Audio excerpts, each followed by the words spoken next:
Selamat datang di dalam perjalanan mengungkap misteri dan pesona yang tersembunyi di balik tirai waktu.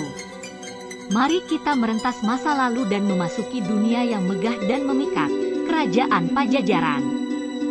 Kerajaan Pajajaran, sebuah peradaban yang tak terlupakan, pernah berdiri tegak di tengah-tengah hutan rimbun dan pegunungan menjulang tinggi.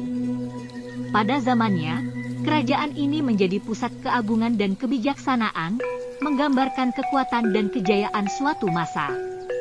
Kerajaan Pajajaran terlahir dari tangan yang bijaksana dan tegas, Prabu Siliwangi. Seorang penguasa yang disanjung dan dihormati, Prabu Siliwangi menjadi titik awal perjalanan sejarah yang menakjubkan ini. Silsilahnya yang mulia mengalir dalam darah para penguasa berikutnya, membentuk landasan kerajaan yang kokoh dan abadi. Selain Sri Jayapupati sebagai pendirinya, berikut 6 pemimpin yang pernah bertahta di Kerajaan Pajajaran.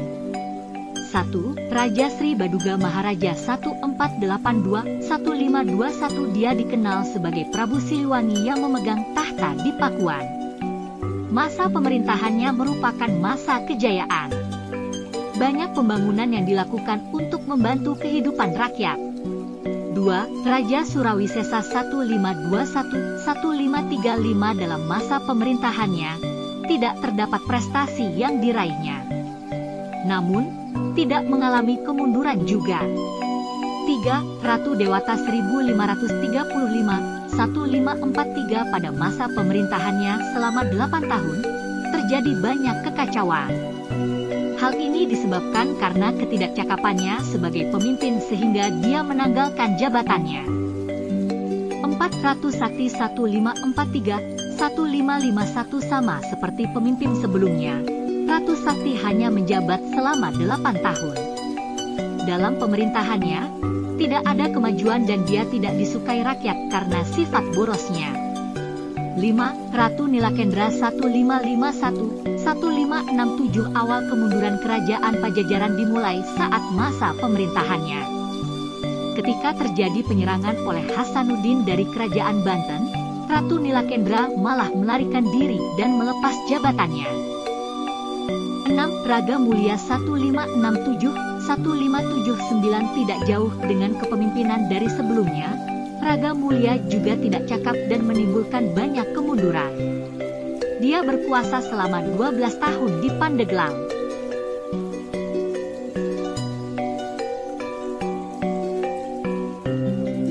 Prasasti Pasir Datar adalah salah satu prasasti peninggalan Kerajaan Sunda. Prasasti Pasir Datar ditemukan di perkebunan kopi di Pasir Datar, Desa Cisande, Kecamatan Cicantayan, Kabupaten Sukabumi pada tahun 1872. Prasasti ini dibuat dari batu alam. Prasasti Pasir Datar belum ditranskripsi sehingga belum diketahui isinya.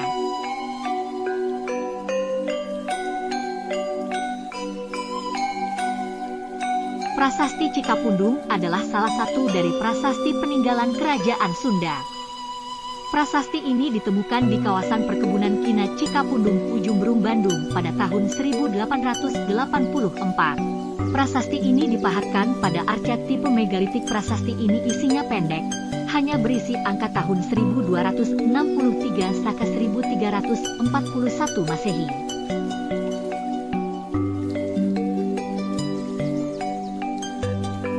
Prasasti Ulu Belu adalah salah satu dari prasasti yang diperkirakan merupakan peninggalan Kerajaan Sunda dari abad ke-15 Masehi, yang ditemukan di Ulu Belu, Desa Rebang Punggung, Kota Agung, Lampung pada tahun 1936. Prasasti Ulu Belu saat ini disimpan di Museum Nasional. Ada sejarawan yang menganggap aksara yang digunakan dalam prasasti ini adalah aksara Sunda kuno, sehingga prasasti ini sering dianggap sebagai peninggalan Kerajaan Sunda. Anggapan sejarawan tersebut didukung oleh kenyataan bahwa wilayah Kerajaan Sunda mencakup juga wilayah Lampung. Setelah Kerajaan Sunda diruntuhkan oleh Kesultanan Banten, maka kekuasaan atas wilayah selatan Sumatera dilanjutkan oleh Kesultanan Banten.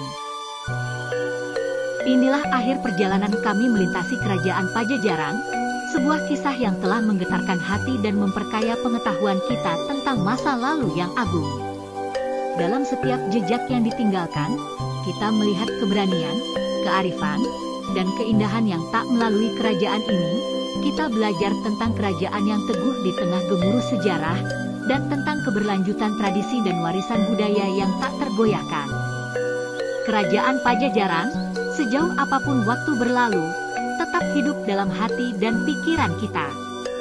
Kepada para penjelajah sejarah dan pecinta keindahan, kami berpesan, teruslah merenungkan pesona dan kearifan yang ditinggalkan oleh Kerajaan Pajajaran. Biarkanlah kehidupan dan kisahnya menginspirasi kita untuk menjaga warisan budaya, menghargai keberagaman, dan menghormati